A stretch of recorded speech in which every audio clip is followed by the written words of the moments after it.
Сега възможност за нападателя на Марек. Извеждащо подаване, възможност тук за Марек, 1-0. Ето как дупничани дочакаха своя миг и сензационно, бих казал, повеждат в резултата.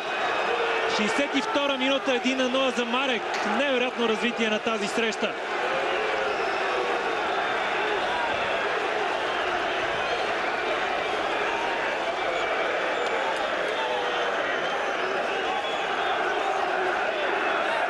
Златко Бонев е човека, който открива резултата в тази 62-а минута след чудесното подаване на Бибишков. Ето как хода на спортно-техническия щаб на Марек днес да заложи на Бонев се оказа успешен. Той не беше много активен до тук в матча, но след това чудесно подаване на Бибишков отигра ситуацията по възможно най-добрия начин.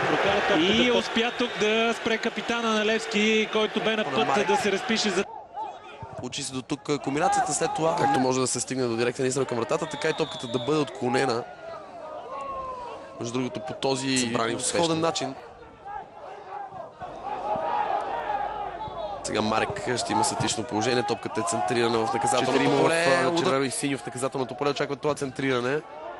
Ето го и него, отново удар към вратата и спасяване на Баривиера. Тази скорост, която разполагам на този терен, обаче вече видяхме няколко.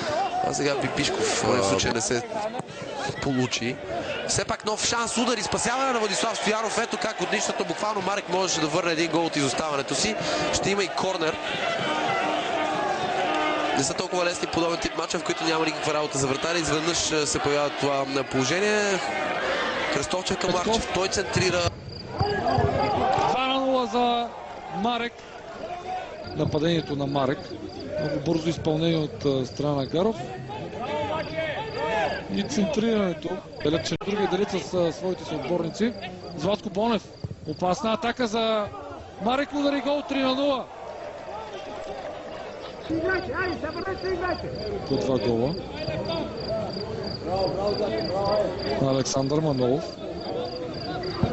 Има шанса да се разпише след прекрасната асистенция на Златко Бонев. Още веднъж. Преодоля съпротивата на Бейсин. Успя Кики да отнеме. Отново Бонев сам срещу Скорчев ще излезе, но лошо първо докосване с глава на Бонев. Все пак удар за Бонев и гредата спаси Локомотив в тази ситуация.